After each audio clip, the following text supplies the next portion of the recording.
सबसे पहले मैं प्रभु यीशु जी का धन्यवाद देता हूँ कि उनकी असीम कृपा से ये अवसर मिला है कि मैं प्रॉफिट शांतनिदा के इस पेज के ऊपर आकर प्रभु जी का सामर्थ्य और जीवित वचन आज सुना सकूं। मैं हृदय से प्रभु यीशु जी का धन्यवाद देता हूँ एक अच्छी अपॉर्चुनिटीज के लिए, और साथ में मैं धन्यवाद देता हूँ प्रॉफिटेस शांतनिजा जी के लिए जिन्होंने ये प्रेस क्रिएट किया और मुझे अवसर दिया कि मैं महान प्रभु यीशु जी के सामर्थ्य वचन को आपके जैसे सामर्थ्य लोगों के बीच में, प्रभु जी के भक्तों के बीच में मैं शेयर कर सकूं। मैं बहुत ही धन्यवाद देता हूं इस बात के लिए।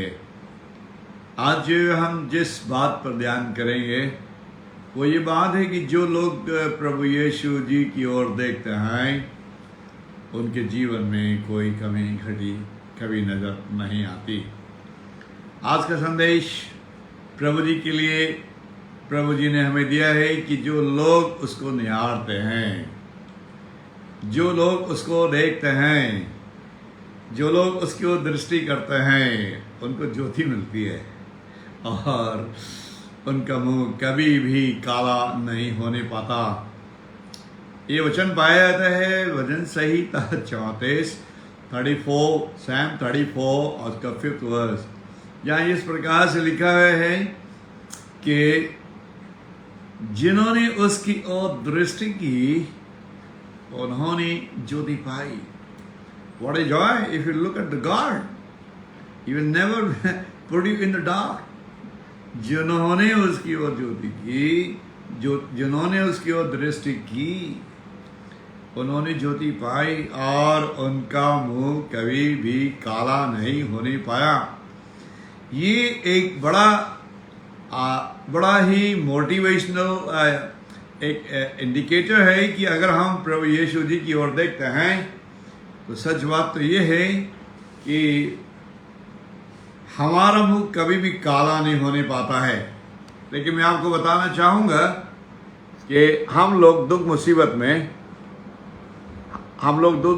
में प्रभु यीशु जी की ओर ना देखकर अपने भाइयों की ओर, अपनी बहनों की ओर, अपने रिश्तेदारों की ओर, अपने रिलेटिव्स की ओर, अपने दोस्तों की ओर, we always look for some help. In case we need some help, we always knock the door of our brother and sister, relatives, and all kind of people. And we forget that if we knock the door of the God, our face will never be blackened. हमारा जिन्होंने उसकी ओर दृष्टि की उन्होंने ज्योति पाई और उनका मुंह कभी भी काला नहीं होने पाया। ये कितनी बड़ी बात है हमारे लिए। दाऊद ने कितना अच्छा पद हमें लिखकर इस बात के लिए चिताया कि भाई दुख मुसीबत में प्रभु यीशु जी की ओर देखना। दाऊद जीवन भर चिंताओं से भरा रहा, चिंताओं से लड़ता रहा। दाऊद के जीवन में इतने सारे कष्ट आए लेकिन वो हमेशा प्रभु यीशु जी की ओर, परमेश्वर की ओर, ईश्वर की ओर देखता रहा। उसने कभी भी लोगों का सहारा नहीं लिया, उसने कभी भी लोगों से कंसल्ट नहीं किया, उसने कभी भी लोगों को अपनी मुसीबत नहीं बताई। उसने अपना दुख और अपना दर्द प्रभु यीशु जी के सम्मुख, प्रभु परमेश्वर के सम्मुख रखा। प्रभु जी का वचन कहता है कि जिन्होंने उसकी ओर दृष्टि की उन्होंने ज्योति पाई और उनका मुंह कभी भी काला नहीं होने पाया। ये एक बड़ा संदेश आज शाम को हमें कुछ बहुत सारी बातें सिखाएगा कि जो लोग प्रभु परमेश्वर की ओर, प्रभु यीशु जी की ओर देखते हैं उनका मुंह कभी भी काला नहीं होने पाता। उन्हें ज्योति मिलती है, उनके काम बनते हैं। They always get victorious. They never taste defeat.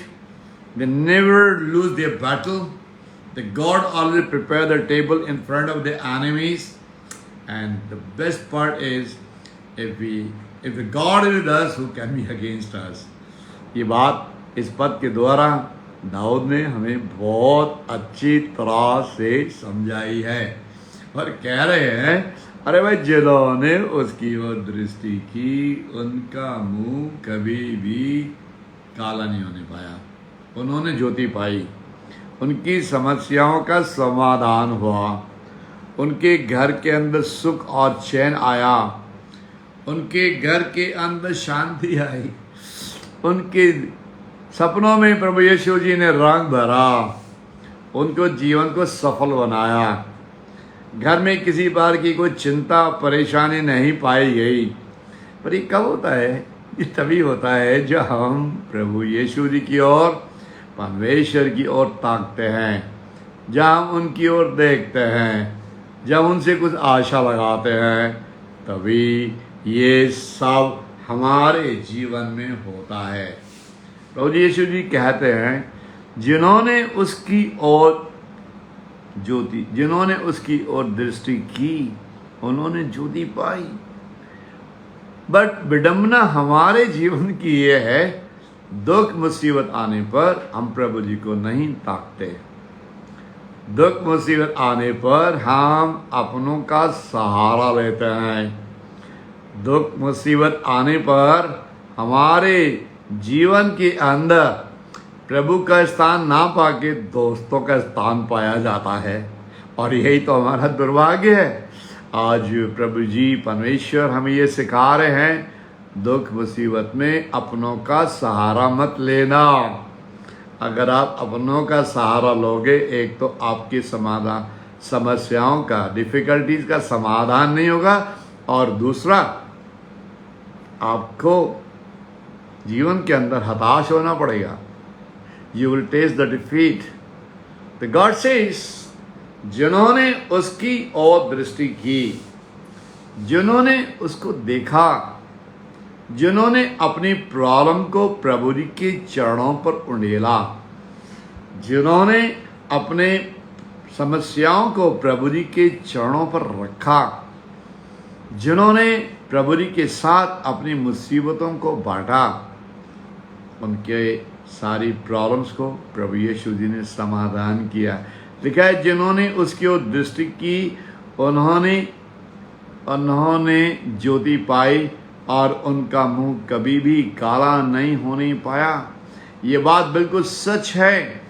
जब हम प्रभु यीशु जी की ओर निहारते हैं, जब हम प्रभु यीशु जी की ओर देखते हैं, हमारी समस्याएं अपने आप सुलझ जाती हैं, हमारे जीवन में सुख आता है, हमारी परेशानियों पर हम विजयी बनते हैं, और हमारे घर के अंदर सुख और चैन आता है।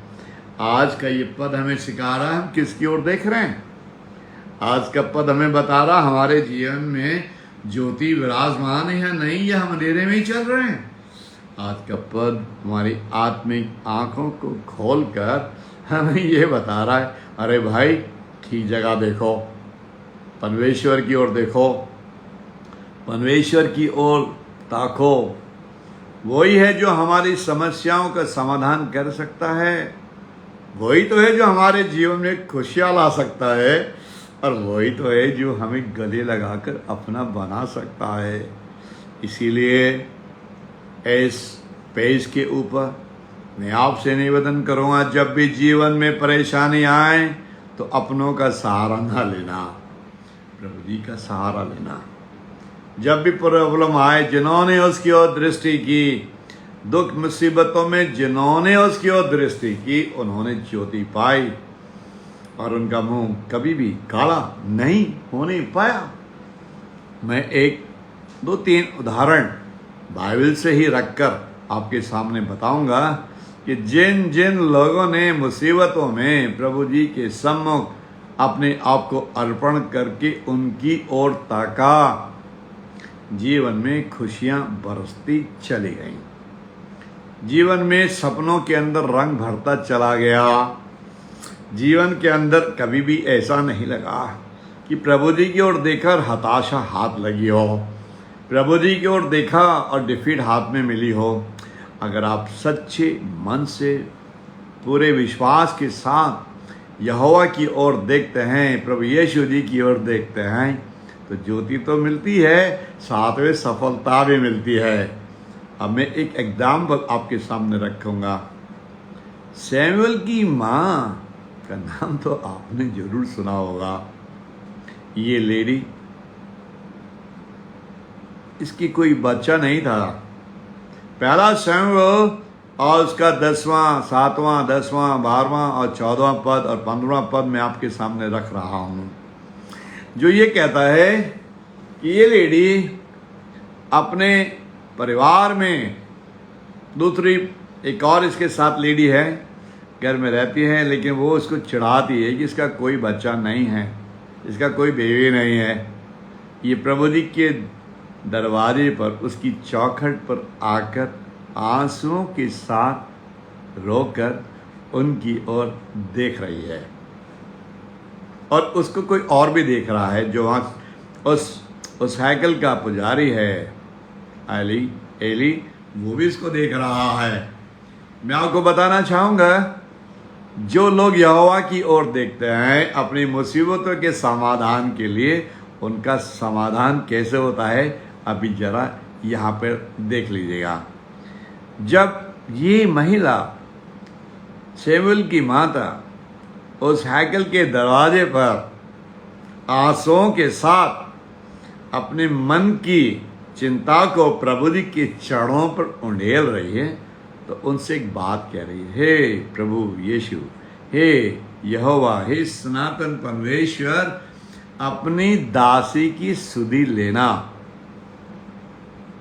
और उसे भूल ना जाना और उस पर दया करना। 3 चीजें वो अपने मन में प्रभु यीशु जी के, परमेश्वर के सामने, उनके चरणों पर वो अर्पण कर रही है। क्या कर रही है? ए प्रभु जी, अपनी दासी की सुधि लेना, उसे भूल ना जाना, उसकी इस प्रॉब्लम का समाधान करना। और ये कह रही है कि अगर आप अपनी दासी को ना भूलें और उस पर दया करें और उसकी सुधि लें और उसे एक बालक दें, तो मैं उसको तेरे चरणों में हमेशा के लिए अर्पण करूंगी। कितनी बड़ी एक कमिटमेंट, कितना बड़ा एक प्रयास वो महिला प्रभु जी के चरणों पर अर्पण कर रही है कि प्रभु जी, अपनी दासी को भूल ना जाना, उस पर दया करना और मेरी सुधि लेना। दुख मुसीबत आने पर हम किसको याद कर रहे हैं? दुख मुसीबत इस परिवार, इस लेडी के जीवन में जब आई, ये प्रभु जी के चरणों पे गई और उसने कहा अपने दासी की सुधि लेना। और हम अपने दोस्तों से बोलते हैं हमारी सुधि लेना, मुसीबत में पड़े, बीमार है, दुआ करना। हम जब मुसीबत फंसते हैं तो अपने ही परिवार के लोगों को याद करते हैं। प्रभु जी का ये वचन पहला सैमुअल, उसका पहला अध्याय का 7वां, 10वां, 14वां, 15वां और 17वां पद आज हमको सिखा रहा है। क्या सिखा रहा है? अपने दास की, अपनी दासी की सुधि लेना, उसे भूल ना जाना, उस पर दया करना। आप अगर मुझे एक बालक देंगे तो मैं उसे आपकी सेवा के लिए अर्पण करूंगी। आज ये हमें बहुत कुछ सिखाता है, ये पद हमें बहुत कुछ सिखाता है। एलिशा प्रभु जी के चरणों पर अपने आप को अर्पण करके कह रही है, क्या कह रही है? कि प्रभु जी, मेरी सुधि लेना, मेरे को अब मेरे जीवन में जो भी प्रॉब्लम है उसको आप बिल्कुल समाधान करना, क्योंकि मैं बहुत मुसीबत में हूँ और मुझे पनिन्ना बहुत चिढ़ाती है और इस कारण मेरे मन में हमेशा खेद रहता है और मैं चाहती हूँ कि आप मेरे इस दुख से आप मेरी प्रॉब्लम का समाधान करना। हन्ना प्रभु जी के चरणों पर अपने आप को अर्पण कर रही है। हम क्या कर रहे हैं? दुख मुसीबत में हम क्या कर रहे हैं भाई? हम किसके आगे हाथ लगा रहे हैं? हम किसके आगे इस नाक को रगड़ रहे हैं? हम किसके आगे रो रहे हैं? अगर हमारी समस्याओं का समाधान नहीं हो रहा, हमारी चिंताओं के ऊपर हमारा समाधान नहीं हो रहा, तो समझ लेना हम कहीं और दृष्टि लगाए हुए हैं। दाऊद ने सिखाया, जिन्होंने उसकी ओर दृष्टि की उन पर दया की गई, उनका मुंह कभी काला नहीं हुआ, उन्होंने ज्योति पाई और उनकी समस्याओं का समाधान हुआ। हन्ना हैकल में प्रभु जी के चरणों पर अपनी प्रॉब्लम को रखकर प्रभु यीशु जी से प्रार्थना कर रही है। और क्या प्रार्थना कर रही है? प्रभु जी, अपनी दासी को भूल ना जाना, मेरी सुधि लेना। हमारे जीवन में भी इस तरह की बहुत सारी प्रॉब्लम्स आती हैं। हम भी बहुत सारी मुसीबतों में फंसे हुए हैं। आज के जमाने हम अपनी प्रॉब्लम्स को प्रभु जी के साथ शेयर करने से कतराते हैं। हमारा डाउट है कि पता नहीं प्रभु जी हमारी प्रॉब्लम को सॉल्व करेंगे या नहीं करेंगे। ये एक बड़ा सवाल हमारे मन में बार बार आता है और हमें विचलित करता है। हमने कितनी बार प्रभु जी के चरणों पर अपनी समस्याओं को रखा? हमने कितनी बार अपनी बीमारियों के बारे में प्रभु जी से बात की? हमने कितनी बार प्रभु जी की ओर देखा, लेकिन हमारी प्रॉब्लम्स का कोई सलूशन नहीं निकला। दाऊद ने सिखाया है, जिन्होंने उसकी ओर दृष्टि की उन्होंने ज्योति पाई और उनका मुंह कभी भी काला नहीं होने पाया। आज प्रभु जी हमें कुछ सिखा रहे हैं। अगर जीवन में मुसीबत है तो परमेश्वर की ओर देखो। हन्ना कह रही है, प्रभु जी अपनी दासी को भूल न जाना, मेरी सुधि लेना। मैं मुसीबत में हूँ, मेरे यहाँ बालक नहीं है, मेरे यहाँ कोई बे बच्चा नहीं है। और हम क्या कर रहे हैं? हम अपनी मुसीबत में प्रभु जी के ऊपर एक तो शक कर रहे हैं, हमारा फेथ नहीं है, और जिसकी वजह से हमारा विश्वास प्रभु जी के सामने हमारे रिजल्ट्स को नहीं लाता है। अगर आप प्रभु जी पर विश्वास करते हैं तो हन्ना की तरह आपका भी समाधान होगा। हन्ना की तरह आप भी प्रभु जी के चरणों से खुशियों को लेकर जाएंगे। एली हन्ना की इस फीलिंग को दूर से देख रहा है। वो तो बड़बड़ा कर प्रभु जी के चरणों पर अपनी प्रार्थना को इस प्रकार से अर्पण कर रही है, हे प्रभु जी अपनी दासी को भूल न जाना, दया करना, मेरी मुसीबत से मेरा छुटकारा करना। और हम लोग क्या करते हैं? चर्च में जाके, अरे हम इतने प्रॉब्लम में हैं, हमारी इतनी समस्याएं हैं, हमें कोई पूछता नहीं। अन्ना बहुत ही क्वाइटली प्रभु जी के चरणों पर अपनी प्रॉब्लम को शेयर कर रही है और एली उसको देख रहा है। एली को शक है, ये लेडी कुछ तो गड़बड़ है, मदरा पिए हुए है और बड़बड़ा रही है। लेकिन जब हन्ना ने अपनी सिचुएशन को एली को बताया तो प्रभु जी का वचन कहता है 15 पद में, एली कहता है, हे नारे कुशल से चली जा, सनातन परमेश्वर तुझे तेरे मन की अपेक्षाओं के अनुसार तुझे वर दे। और ये सुनकर हन्ना उस हैकल से उठी है और लिखा है, उसके बाद उसके मुंह पर कभी भी उदासी नहीं देखी गई। जब हम अपनी प्रॉब्लम्स को प्रभु जी के चरणों पर अर्पण करते हैं, हमारी उदासी तुरंत खत्म हो जाती है। विश्वास के द्वारा हमारे जीवन में अर्पण करते हैं। मैं आपको बताना चाहता हूं, जब हम अपने आप को प्रभु जी के चरणों पर संपूर्ण रूप से अर्पण करते हैं तो हमारे जीवन में भी प्रभु यीशु जी हमें हन्ना की तरह हमारे जीवन से उदासी को, रोने को, आंसुओं को मिटा डालते हैं। मैं आपको बताना चाहूंगा, भजन संहिता 94 और उसका 9वां पद कहता है, वो प्रभु जिसने आंख बनाई क्या हमारे आंसुओं को नहीं देखता? वो प्रभु जिसने आंख बनाई क्या वो हमारे दुखों को नहीं देखता? वो प्रभु जिसने हमारे को जीवन दान दिया, हमारी प्रार्थना को क्यों नहीं सुनता? भजन संहिता 94 उसका 9वां पद कहता है, वो प्रभु जिसने आंख बनाई क्या देखता नहीं? वो प्रभु जिसने कान बनाए क्या सुन नहीं सकता?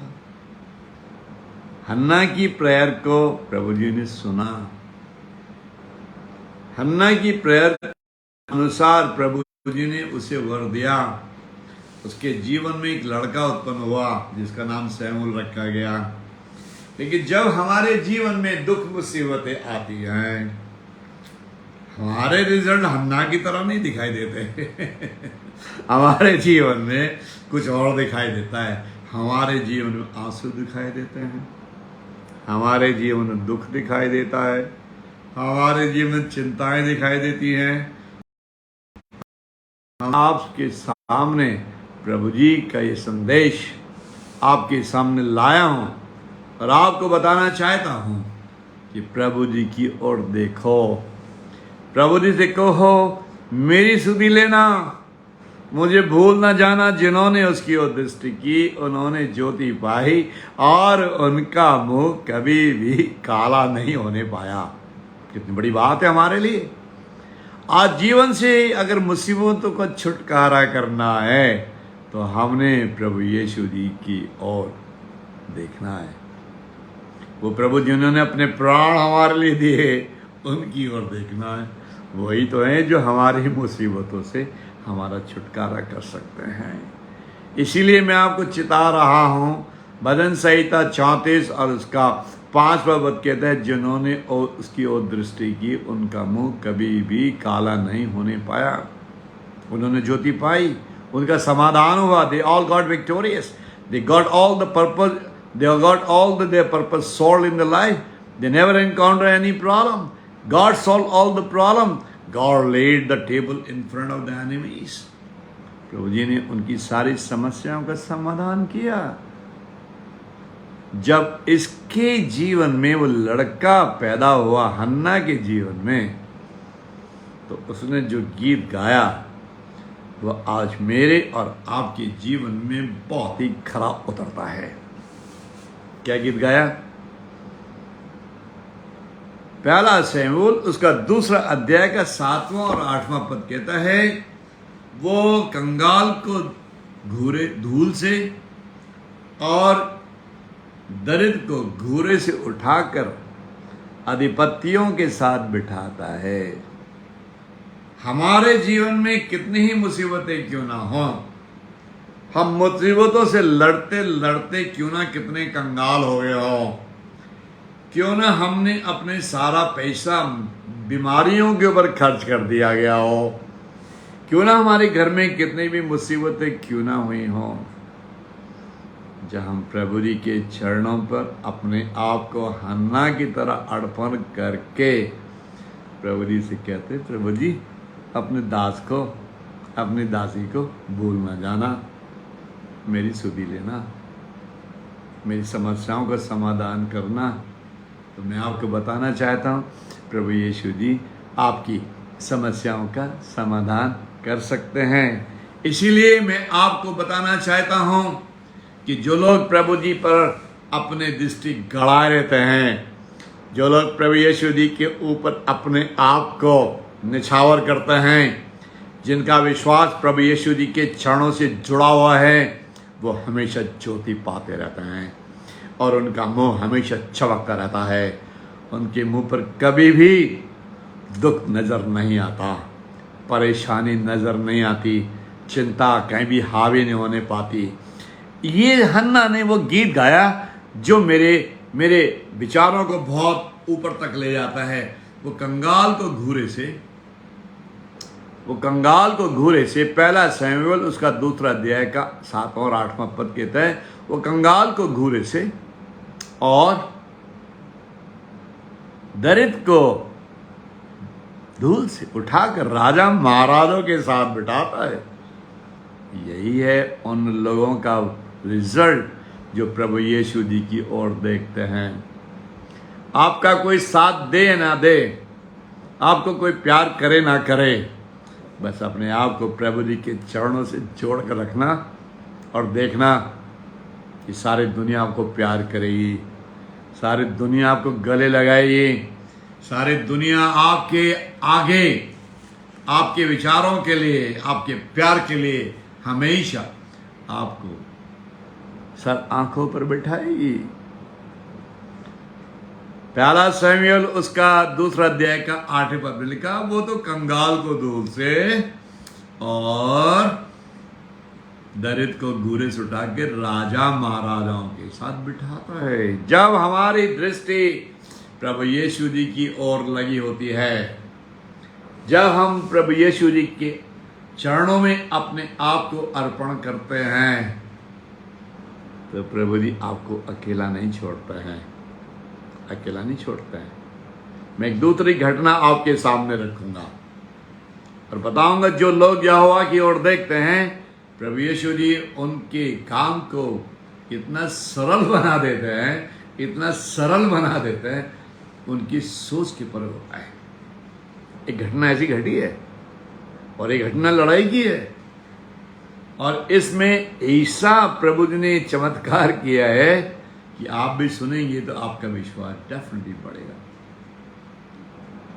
यहोशापात की जनता को, यहोशापात राजा है, इजरायलियों को मोआबियों और अम्मोनियों ने घेर लिया है। और जब इजरायलियों ने देखा कि बड़ी भीड़ उनके ऊपर हमला करने वाली है, इनकी सबकी सांसें खड़ी रह गई। आपको बताना चाहूंगा कि जब हम प्रभु यीशु जी के ऊपर अपना विश्वास रखते हैं, जब हम सनातन प्रभु के चरणों में अपने आप को अर्पण करते हैं, इस घटना को सुनना, यह आपके विश्वास को बढ़ाएगा और आपसे प्यार करके आपको बताएगा कि प्रभु जी ने यहोशापात और उसकी जनता को मोआबियों और अम्मोनियों के हाथ से बिना तीर चलाए कैसे छुड़वा दिया। जब यहोशापात को लगा मोआबियों और अम्मोनी ने उसके लोग चारों ओर से घेर लिया, तो घबरा गया। बहुत जरूरी, ये बहुत ही नॉर्मल बात है। जब मुसीबतें हमें घेर लेते तो हम भी घबरा जाते हैं। जब हम प्रॉब्लम में फंसते हैं, कौन है जो हमें इस मुसीबत से बचाएगा, कौन है जो हमें इस मुसीबत से छुड़ाएगा। इसीलिए दूसरा इतिहास उसका 20वां अध्याय में आकर प्रभु यीशु जी के चरणों में उनसे कहते हैं, प्रभु जी अब हमें कुछ नहीं सूझ बरता, हमारी आंखें तो तेरी ओर लगी हैं। तभी तो समाधान हमें मिलता है, तभी तो समाधान हमारे जीवन में आता है। लिखा है यहोशापात घबरा गया, उसने अपने लोगों से कहा सब लोग मिलकर उपवास करेंगे, सब लोग मिलकर प्रभु जी के चरणों में अपने आप को अर्पण करेंगे। ये बड़ी भीड़ जिसके आगे हमारा कोई बस नहीं चलता, अगर इस बड़ी भीड़ के ऊपर हमें कोई विजयी बना सकता है तो यहोशापात नहीं, वो प्रभु यीशु जी हैं, वो परमेश्वर हैं जो मोआबियों और अम्मोनियों की सेनाओं के आगे हमें विजयी बना सकता है। लिखा है कि बड़ी सेना ने उन्हें घेर लिया है। यहोशापात ने अपनी जनता के साथ, सारे इस्राएलियों के साथ उपवास रखा और कहा, क्या आप वो परमेश्वर नहीं हो जो हमें मिस्र से निकाल लाए? क्या आप वो परमेश्वर नहीं जिन्होंने हमें दूध और मधु की नदियों के बीच में बसाया? क्या वो परमेश्वर नहीं जिन्होंने हमारी चिंताओं से हमें छुड़ाया?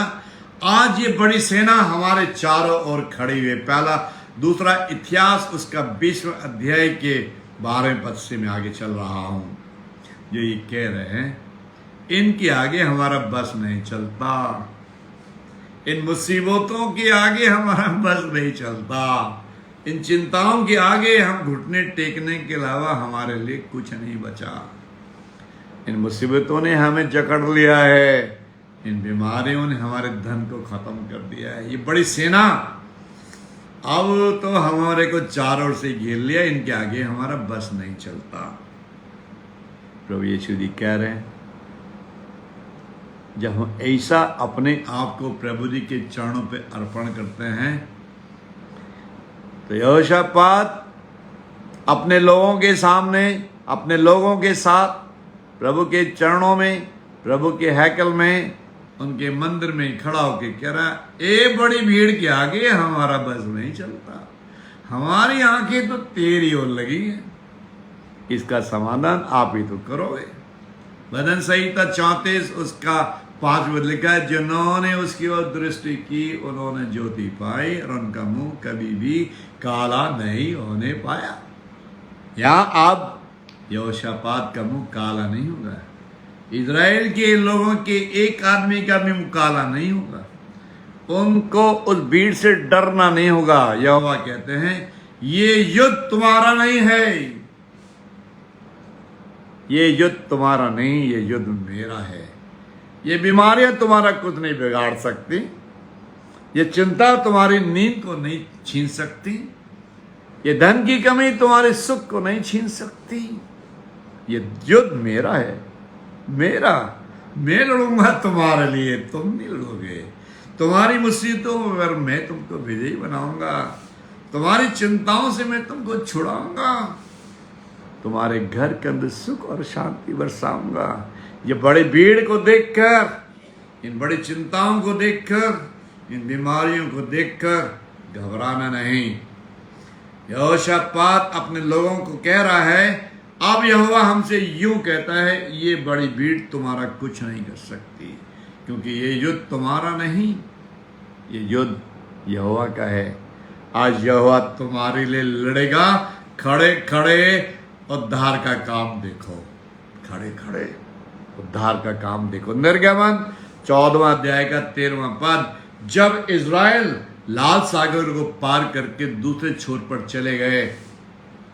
निर्गमन उसका 14वां अध्याय और उसका 13वां पद इस प्रकार से लिखा है, जब इज़राइली मूसा के साथ लाल सागर पार करके दूसरे छोर पर चले गए और मुड़कर जब देखा कि फिरौन की सेना उस पथ पर भागी चली आ रही है, लोग घबरा गए।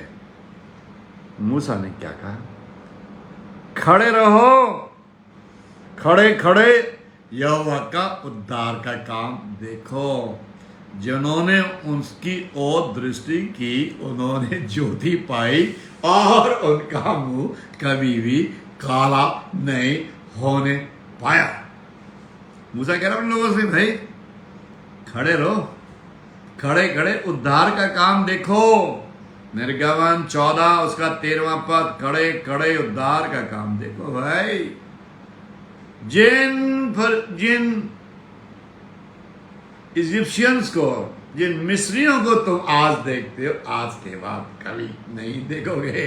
जिन बीमारियों से तुम आज लड़ रहे हो, आज के बाद कभी नहीं लड़ोगे। जिन चिंताओं से तुम लड़ रहे हो, आज उनका छुटकारा हो जाएगा। खड़े खड़े उद्धार का काम देखो जो आज यहोवा तुम्हारे लिए करेगा। आज ये विश्वास प्रभु यीशु जी हमारे मनों में बढ़ा रहे हैं और हमसे कह रहे हैं, खड़े खड़े उद्धार का काम देखो भाई। चाहे चिंताएं कितनी भी भयंकर क्यों ना हो, बीमारियां चाहे कितनी भी क्यों ना परेशान करती हो, धन क्यों ना कितना खत्म हो गया हो, घर के अंदर सुख और चैन क्यों ना कम रहा हो, आज प्रभु जी कह रहे हैं, खड़े रहो, खड़े खड़े उद्धार का काम देखो। यहोशापात अपने लोगों को सिखा रहे हैं, ये युद्ध हमारा नहीं है भैया। हमने तो उपवास रखकर प्रभु जी के चरणों में माफी मांगी, उनसे कहा, प्रभु जी इनके सामने हमारा बस नहीं चलता, अब हमारी आंखें तेरी ओर लगी हैं। मूसा अपने लोगों को सिखा रहे, खड़े रहो, उद्धार का काम देखो अपनी आंखों से।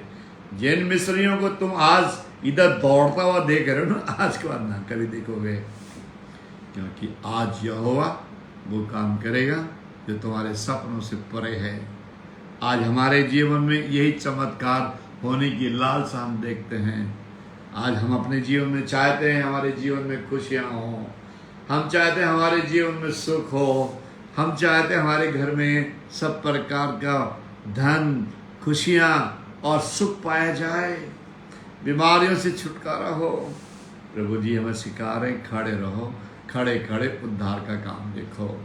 यहोशापात कहता है ये युद्ध आज तुम्हारा नहीं है, ये युद्ध यहोवा का है। आज से यहोवा तुम्हारे लिए लड़ेगा, आज से यहोवा तुम्हें विजयी बनाएगा, आज से यहोवा तुम्हारे घर के अंदर सुख और शांति बरसाएगा, आज से यहोवा तुम्हारे लिए सब कुछ करेगा। ये युद्ध तुम्हारा नहीं है। आज से चिंताएं तुम्हारी नहीं है, आज से धन की कमी तुम्हारे नहीं है, आज से तुम्हारे घर के अंदर सुख बरसेगा। खड़े खड़े खड़े खड़े उद्धार का काम देखो भाई, हैं? खड़े खड़े। प्रभु ने कहा यहोशापात ने अपनी सेना को तैयार किया और उन सेनाओं के आगे वो सज्जन लोग जो यहोवा के हैकल में काम करते थे, गीत गाते हुए सेना के आगे आगे चले। ध्यान से सुनना, प्रभु जी कैसे समस्याओं के ऊपर आपको विजयी बनाते हैं। और गीत गाते गाते जब वो जंगल के उस टीले पर पहुंचे और आंख उठाकर देखा सब लोगों ने, तो उन्हें अमोनियों मोआबियों का एक भी आदमी खड़ा हुआ नहीं दिखाई दिया, सब पड़े हुए दिखाई दिए। कितना बड़ा चमत्कार। जिन सेनाओं के नंबर से, जिस फौज से ये लोग डर रहे थे, उपवास रखकर प्रभु में आए और यहोवा की आत्मा यहोशापात में समा कर ये कह रही है ये युद्ध तुम्हारा नहीं, ये तो मेरा है। आज तक जिस मुसीबत में आप फंसे, जिन चिंताओं से आप लड़े, जिन बीमारियों तुम्हारा जीवन का सुख चैन तुम्हारा, आज से तुम्हारे नहीं है, वो तो प्रभु जी की है। ये सेना ऊंचे स्थान पर जंगल के टीले पे खड़ा होकर देख रही है, अमोनियम मोआबियों की फौज का एक भी आदमी खड़ा नहीं पड़ा है। और आगे लिखा है इज़राइल के लोगों ने 3 दिन तक उनके गहनों को, उनके धन को, उनके लड़ाई के यंत्र को, उनके घोड़ों को, उनकी सब चीजों को जमा करने में 3 दिन से ज्यादा लगे।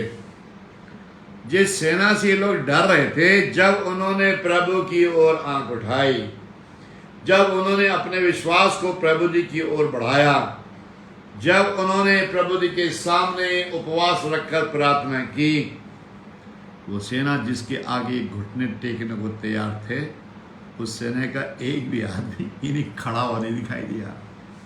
और उनके धन संपत्ति को जमा करने में 3 दिन लग गए। इसलिए प्रभु जी का दास कहता है जिन्होंने उसकी ओर दृष्टि की उन्होंने ज्योति पाई और उनका मुंह कभी भी काला नहीं होने पाया।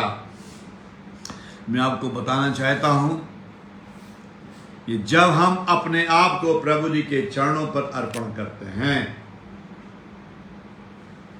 तो प्रभु जी हमारी सारी चिंताओं को अपने और ऊपर ले लेते हैं।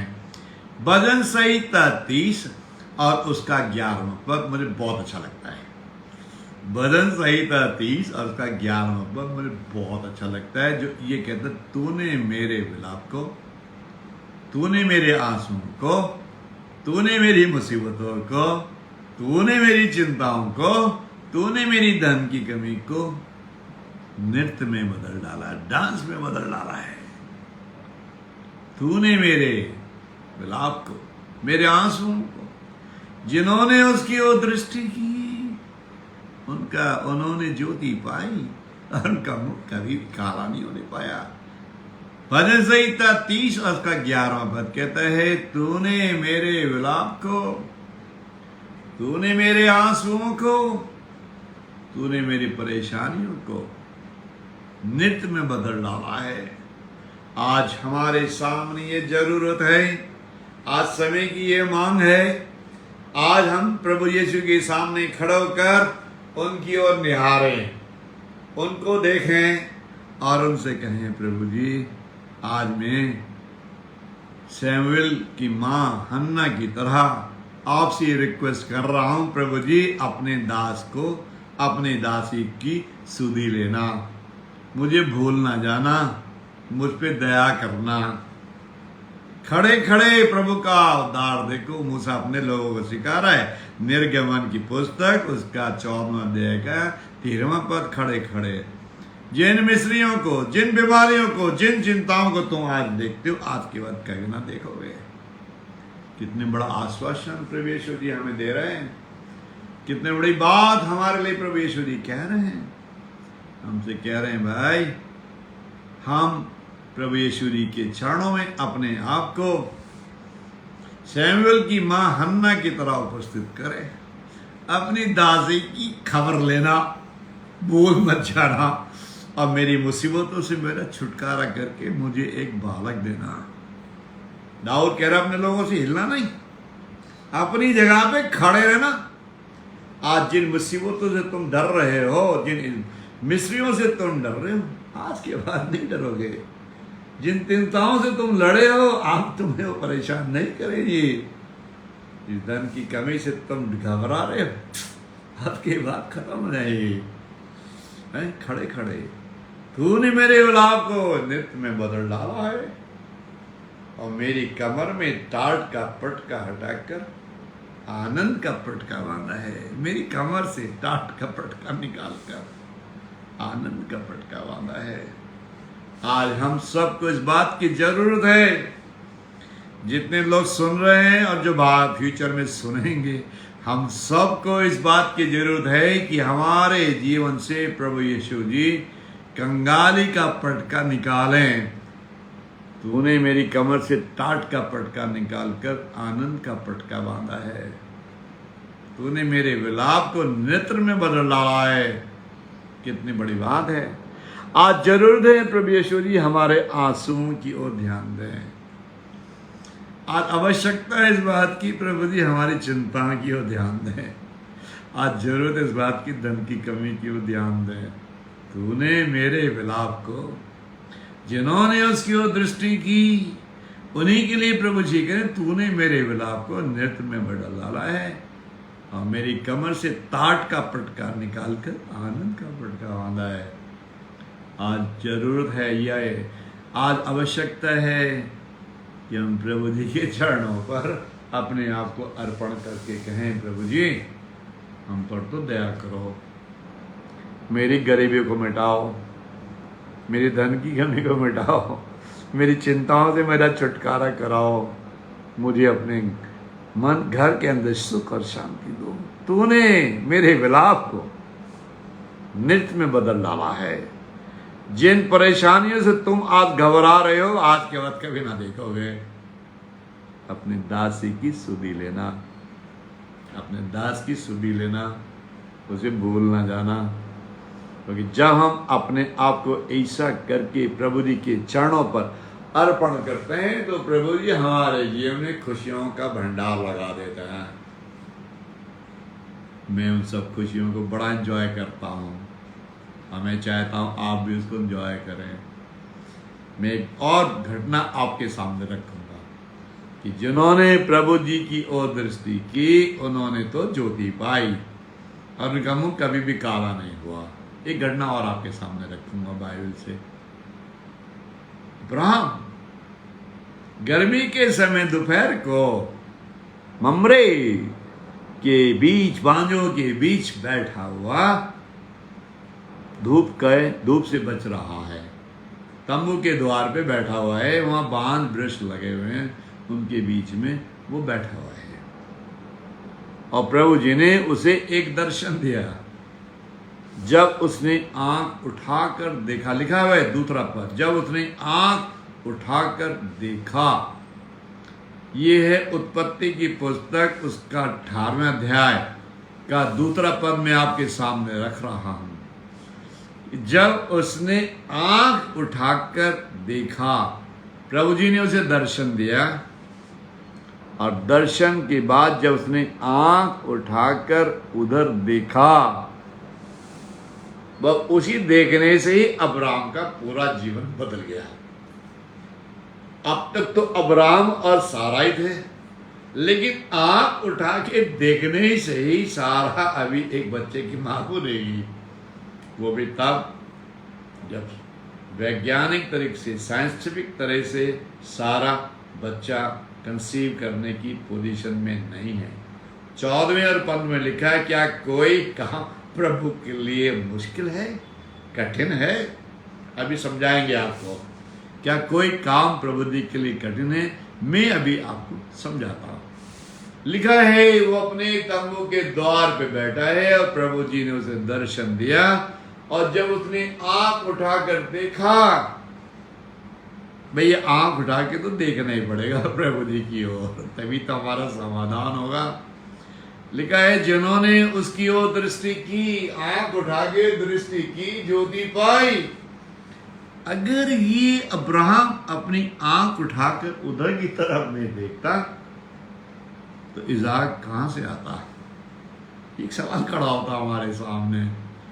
लिखा है, प्रभु जी ने उसे दर्शन दिया और उसने आंख उठा के 3 लोगों को देखा जो धूप में खड़े हुए हैं, और ये दौड़कर अपने तंबू से दौड़कर उनके पास गया और उसे कहा, अति सम्मानित व्यक्तियों, मुझ पर ये दया करो कि इस धूप में आप यहाँ खड़े हो, आप मेरे इधर घर पर आओ, मैं आपके लिए पांव धोने के लिए पानी और खाने के लिए रोटी लाता हूं। कितनी बड़ी बात है। अगर हम आंख नहीं उठाएंगे तो प्रभु जी हमारे लिए क्या करें? ये एक सवाल खड़ा होता है। भजन संहिता में लिखा, जिन्होंने आंख उठाई उन्होंने ज्योति पाई। प्रभु जी की ओर जिन्होंने निहारा, उन्हीं के जीवन में प्रभु जी ने समाधान को किया।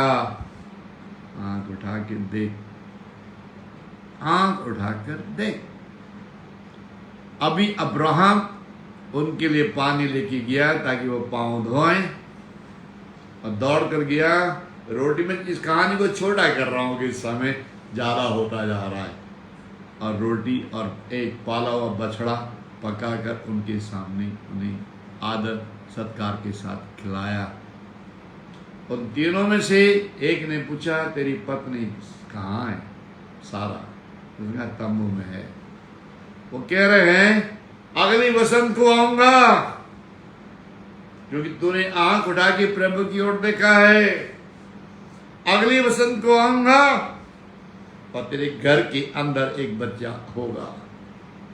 अगली वसंत को आऊंगा क्योंकि तूने प्रभु जी की ओर देखा है, तूने उनके दासों को देखा है, तूने उनका आदर सत्कार किया है। अगली वसंत को तेरे घर में मैं आऊंगा और तेरे घर के अंदर एक बच्चा होगा। साइंटिफिक और वैज्ञानिक और साइंस ये प्रूव नहीं कर पाएगी कि 90 साल की सारा किसी बच्चा कंसीव करेगी। क्या प्रभु जी के लिए कोई काम कठिन है? ये समझ लेना। अगर हम प्रभु जी की ओर आंख उठाते हैं तो हमारे सारे काम सफल हो जाते हैं, और मैं वही सिखाना चाह रहा हूं आपको। जब हम प्रभु यीशु जी की ओर आंख उठाते हैं तो हमारे सारे काम सफल हो जाते हैं। अब्राहम ने आंख उठाई, 3 लोगों को देखा, उनको रिक्वेस्ट करके अपने घर में लाया, और वही तीनों दास प्रभु जी के कह रहे हैं, अगली वसंत को आएंगे, तूने आंख उठाई है, तेरे घर के अंदर बच्चा आएगा। मैं उस कहानी को छोटा कर रहा हूं। ऐसा हुआ। अगर अब्राहम दौड़कर उन्हें सत्कार ना करता, आंख उठाकर उनकी ओर नहीं देखता, तो इज़ाक कैसे आता? इसीलिए प्रभु जी हमें सिखा रहे हैं, आंख उठाकर प्रभु जी की ओर देखो। जिन्होंने उसकी ओर देखा उन्होंने ज्योति पाई, और उनका मुंह कभी भी काला नहीं होने पाया। इसलिए मैं आपको सिखा रहा हूं कि दुख मुसीबत में प्रभु जी की ओर आंख उठाना, उनकी ओर देखना, आपने मूसा और इज़राइल के लोगों की कहानी को सुना। निर्गमन 14 उसका 13 पद लिखा है, खड़े खड़े यहोवा का उद्धार देखना। जिन मिस्रियों को आज तुम देख रहे हो, आज के बाद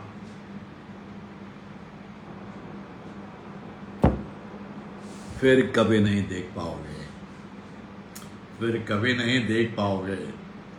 ये बात सच है, जो लोग यहोवा की ओर देखते हैं, उन्हें निहारते हैं, उनकी सारी समस्याओं का समाधान प्रभु यीशु जी कर डालते हैं। इसलिए मैं आपको बताना चाहता हूं, हमारी बाइबल में इस प्रकार के कई उदाहरण लिखे हुए हैं कि जिन्होंने यहोवा की ओर देखा है, उनका मुंह कभी भी काला नहीं हुआ है, उनको हमेशा विजय मिली है, उनके सपनों में रंग भरे गए हैं, उनके हर काम में उन्हें सफलता मिली है, उन्होंने कभी भी अपने जीवन में डिफीट को नहीं देखा है। अभी आप देखना, कह रहे अगली वसंत को आऊंगा और तेरे घर के अंदर एक बेटा होगा, अगली वसंत को आऊंगा, तेरे घर के अंदर बेटा होगा। ये है उस आंख उठाने का रिजल्ट, जब वो अपने टेंट पे बैठा है और उसने आंख प्रभु जी का दर्शन देख के आंख उठाई। उस आंख उठाने के कारण ही उनके घर के अंदर किलकारी आई। यही आंख उठाने का, जब लोगों ने, इजराइलियों ने लाल सागर इस किनारे पे आंख उठाई, उन मिस्रियों को फिर कभी नहीं देखा। जब यहोशापात और उसके लोगों ने अपने आप को प्रभु जी के चरणों पर अर्पण किया, तो वो भारी सेना खड़ी नहीं मिली, पड़ी मिली, और वो 3 दिन तक उनके धन संपत्ति को बटोरते रहे। मैं आपको एक उदाहरण और देना चाहूंगा, तो बाइबल में पाया जाता है। योना नबी के बारे में आपने बहुत सुना होगा। योना यहोवा की आज्ञा को टालकर निनवे ना जाकर तरशिश के जहाज पे चढ़ गया। उन्होंने के बारे में आपने सुना होगा। कहानी बड़ी छोटा कर रहा हूं ताकि समय की सीमा को पार ना करूं। तरशीश के चढ़ गया और लोअर डेक में जाके सो गया, और जहाज पर तूफान आ गया। मल्ला लोग इतने घबरा गए, उन्होंने अपना अपना सामान उठा के समुद्र में फेंकना शुरू कर दिया ताकि जहाज हल्का हो जाए और डूब ना जाए। इसको बोलते जान पे आ गई। जब आदमियों की जान पे आ जाती ना, फिर वो ये नहीं देखते वो क्या फेंक रहे हैं। अपनी जान बचाने के लिए आदमी बहुत कुछ करता है। ये जहाज पे जब मुसीबत आई तो लोगों ने अपना सामान उठा के फेंकना शुरू कर दिया। एक मल्ला नीचे गया, देखा वहां लोअर डेक के ऊपर निचली सतह पे एक आदमी सो रहा है।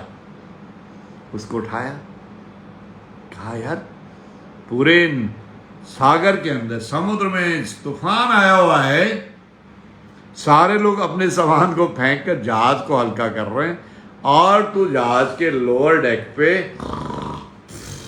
कर रहा है, सो रहा है। उसको उठाया, पूछा कहाँ से आए हो, क्या किया है, कैसे है। सब लोगों को जब ये पता लगा कि यहोवा की आज्ञा को टालकर निनवे ना जाके तरशीश की जहाज पे चढ़ा है, सब लोगों ने सोच लिया इस जहाज पर ये तूफान इसी आदमी की वजह से आया है। उन्होंने ये पता लगाने के लिए जहाज पर क्यों ऐसी प्रॉब्लम आई, एक चिट्ठियां डाली गई और उसमें योना का नाम निकल कर आ गया। योना ने बड़ा इनोसेंटली, ऑनेस्टली उन लोगों के सामने ये स्वीकार किया, मैं यहोवा की आज्ञा ना मानकर निनवे ना जाकर तरशीश को जा रहा हूं। लोग घबरा गए, ये वो आदमी जो यहोवा की आज्ञा को टालकर कहीं और जा रहा है। मैं आपको बताना चाहता हूं, सपनिया नबी की पुस्तक, सपनिया नबी की पुस्तक, यिर्मयाह नबी की पुस्तक, उसका 2 अध्याय का 5वां पद कहता है, तुम यहोवा की आज्ञा को क्यों टालते हो, ऐसा करके तुम भागवान नहीं बन सकते। यही सब पद आपको दूसरा इतिहास उसके 24वें पद के 20वें पद में भी मिलता है। 24वें अध्याय के 20वें पद में कहता है, तुम यहोवा की आज्ञा को क्यों टालते हो, ऐसा करके तुम भाग्यवान नहीं बन सकते। योना तो पूछा कैसे इसका समाधान हो। कहा, मुझे उठाकर समुद्र में फेंक दो, मुझको उठाकर समुद्र में फेंक दो, समुद्र शांत हो जाएगा। यदि जो हम अपने आप को उठाकर प्रभु जी के चरणों पर फेंक देते हैं, जीवन के अंदर आई हुई सारी मुसीबतें शांत हो जाती हैं। जब हम अपने आप को प्रभु जी के चरणों पर उठाकर फेंक देते हैं, प्रभु जी हमारी समस्याओं का समाधान कर डालते हैं।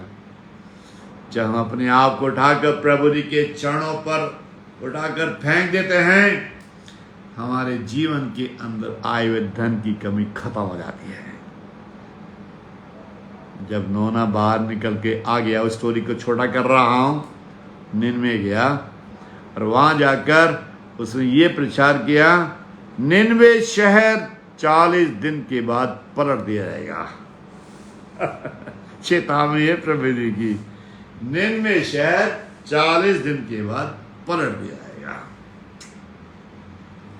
जब ये बात लोगों ने सुनी, सारे लोग उपवास करने लगे और अपने अपने बुरे कामों से पछतावा करने लगे।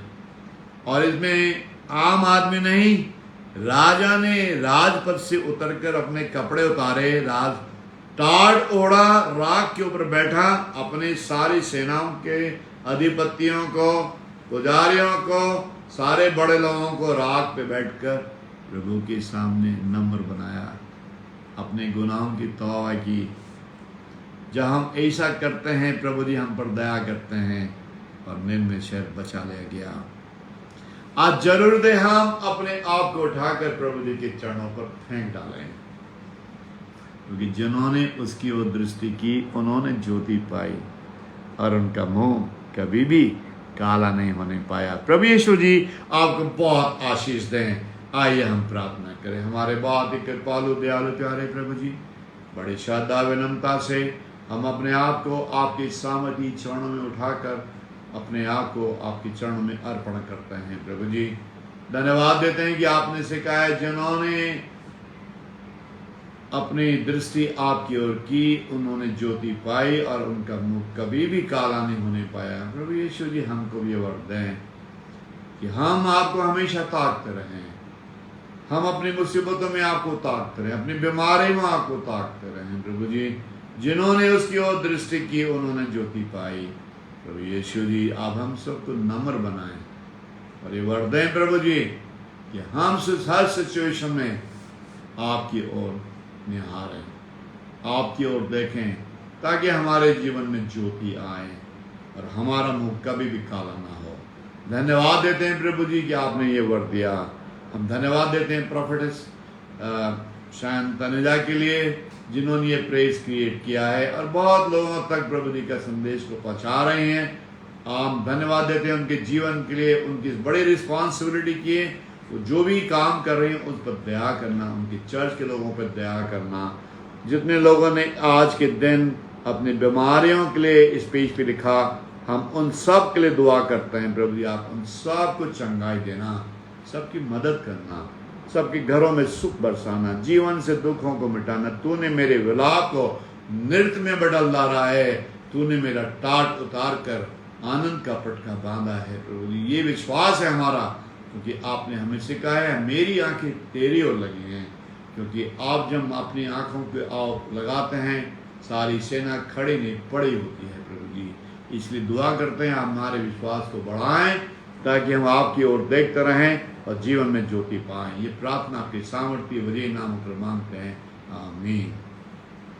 प्रभु जी आपको बहुत आशीष दे। जय मसीह की सबको।